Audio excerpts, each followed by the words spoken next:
Hello everyone, Shakespeare discussion part 3.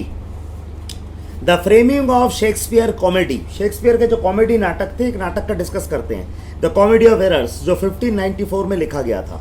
Many writers strive for a structural formula for their work which will ensure sustainable success. Modern crime writers, for example, may decide to start their work with a murder and then create a detective to work through various clues in order to discover the perpetrator. Alternatively, they might start by revealing the murderer to the reader or the audience and work through the book or play by showing how he or she avoids to or tries to avoid being caught. These are simple structural decisions to be made. In a complex play, it's not always easy to perceive the structure underpinning the plot at first, but the writer usually needs one in order to hold the play together. When short में अगर मैं कहूँ तो कहानी, novel, short stories में structure पहले से decide करके राइटर फिर लिखता है. जैसे अभी जो मैंने पढ़ा, जो मिस्ट्रीज़ होती हैं, मर्डर मिस्ट्री या जो क्राइम स्टोरीज़ होती हैं, उसमें क्राइम फिक्स करके कि क्या क्राइम होगा, क्रिमिनल को फिक्स करके, डिटेक्टिव को फिक्स करके, पुलिस प्रोसीजरल या डिटेक्टिव प्रोसीजरल कैसे क्रिमिनल को पकड़ा जाएगा, ये फिक्स करके फिर राइटर उसको लिखता है.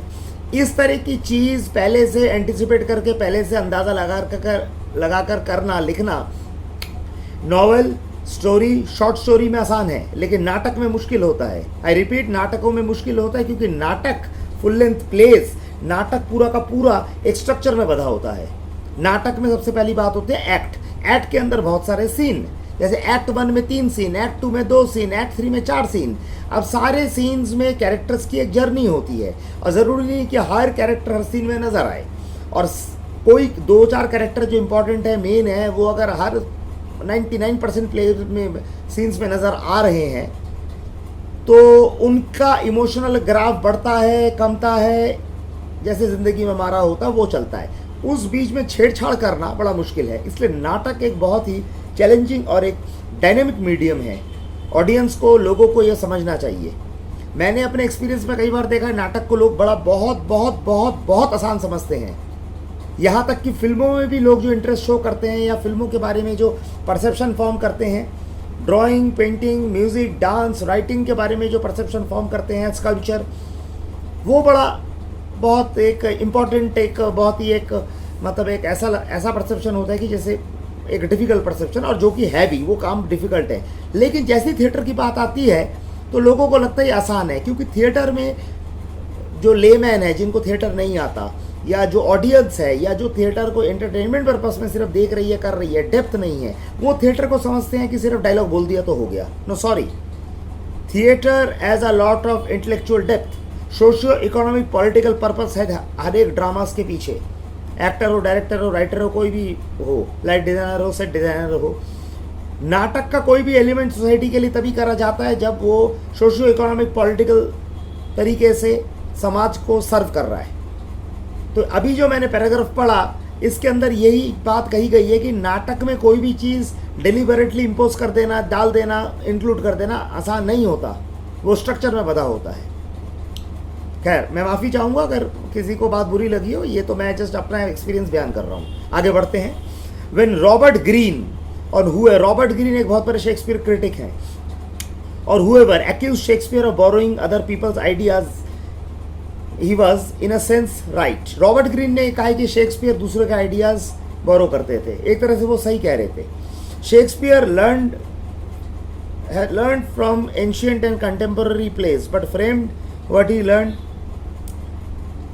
into something new, or he discarded old formula in order to give a freer rein to his imagination by innovating, adapting or even adopting new structure for his plays.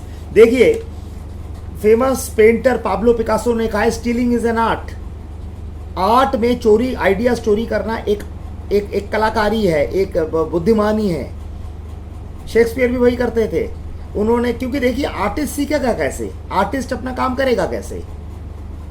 My dear audience, मैं आप लोगों को अपने limited experience से with humility एक बात बता दूं. जो लोग रीडिंग नहीं करते, उनके बारे में किसी बड़े आदमी ने कहा है that they are too proud of their own minds. यानी कि एक इंडिविजुअल इंसान का दिमाग लिमिटेड होता है, तो उसको पढ़ना पड़ेगा, उसको कई लोगों से बात करनी पड़ेगी, उसको ज़िंदगी के एक्सपीरियंसेस में से चीज़ें उठाकर अपने ड्रामाज में इनकॉर्पोरेट करना पड़ेगा. एक्टर हो, डायरेक्टर हो, राइटर हो, कोई भी हो. तो हम हमेशा एक्सपीरियंसेस उठाते हैं अपने प्रीडिसेसर्स से, जो हमसे पहले काम करके गए हैं। शेक्सपियर से पहले जो बड़े बड़े नाटक हुए वो ग्रीक और रोमन में हुए थे, तो शेक्सपियर ने वहीं से आइडियाज़ उठाकर फिर उसको अपने नाटकों में डाला फ्री माइंड से, उन्होंने अपना माइंड फ्री रखा, तो इसमें कुछ गलती नहीं है। हर आदमी ऐसा ही करता है।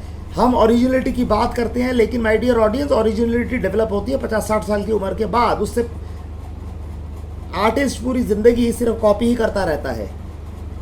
मैं पॉजिटिवली इस बात को बोल रहा हूँ। We copy the idea.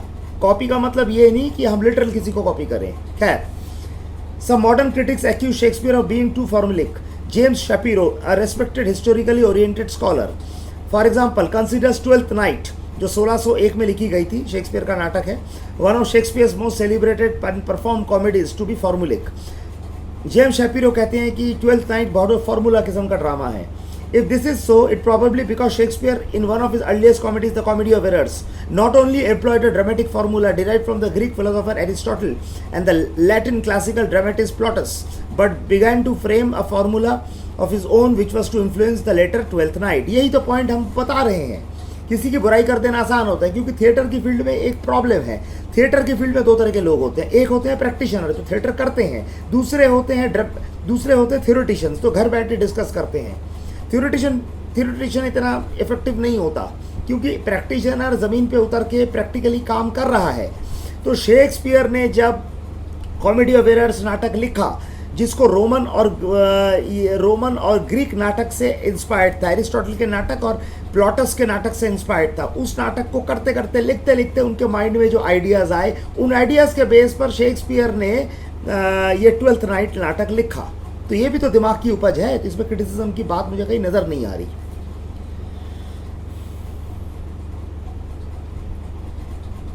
His sources for the Comedy of Errors were two plays by the Roman dramatist Plautus. Comedy of Errors दो नाटकों से हेल्प लेकर शेक्सपियर ने लिखा था। प्लॉटस नाम के जो रोमन ड्रामेटिस्ट थे, उनके दो नाटकों से शेक्सपियर ने हेल्प ली थी। उन दो नाटकों का नाम है the Brothers Menaechmi and Amphitryon, that he may have encountered while at school, as well as an old classical story Apollonius of Tyre. इस कहानी से भी शेक्सपियर ने कुछ पॉइंट उठाए थे कॉमेडी ऑफ एरर्स लिखने से पहले। He was probably also influenced by the Latin comedies of Terence. Terence नाम के जो रोमन प्लेराइट थे, उनकी जो लैटिन कॉमेडीज थी उससे भी शेक्सपियर इंस्पायर्ड थे, which were themselves based on plays from classical Greece. लो कर लो बात, टेरेंस के खुद के प्लेस क्लासिकल ग्रीस से लिए हुए थे। अरे भाई साहब, दुनिया ऐसे ही चलती है, आर्ट भी ऐसे ही चलता है। पर दादा से दादा ने सीखा, दादा से पिताजी ने सीखा, पिताजी से बेटे ने सीखा, एंड सो ऑन। तो नाटक भी ऐसा ही होता है। शेक्सपियर आए, एरिस्टोटल आए, प्लॉटस आए, शेक्सपियर आए, यूरोपराइट्स आए, ग्रीक आया, उसके बाद अमेरिकन प्ले राइट्स आए, ब्रिटिश आए, इंडिया में आ जाएंगे तो भारतेंदु हरिश्चंद्र, कालिदास, भास, मोहन राकेश, रविन्द्रनाथ टैगोर, इन सब लोगों से सीख, गिरीश कर्नाड, मोहन, इन सब लोगों से सीखते सीखते सीखते सीखते हम अपना आइडियाज डेवलप करते हैं। तो इसमें तो कुछ बुरी बात नहीं है। एक्टर्स का भी सेम है। हम अमिताभ बच्चन को देखते हैं, शाहरुख खान को देखते हैं, सलमान खान को देखते हैं, नसीरुद्दीन शाह को देखते हैं, ओमपुरी को देखते हैं, अनुपम खेर को देखते हैं, पंकज त्रिपाठी को देखते हैं, या फिर हम अपने घर के बाहर खड़े आदमी को देखते हैं, या कोई ऑटो वाला जा रहा है उसको देखते हैं, और वहाँ से हम उसको कॉपी करते हैं। Acting is nothing. एक्टिंग की तो स्टार्टिंग है, it start from over acting, it start from कॉपिंग, slowly and slowly it goes towards originality. Thank you audience. आगे का डिस्कशन हम कंटिन्यू करेंगे शेक्सपियर पार्ट 4 में, शेक्सपियर डिस्कशन पार्ट 4 में। Thank you.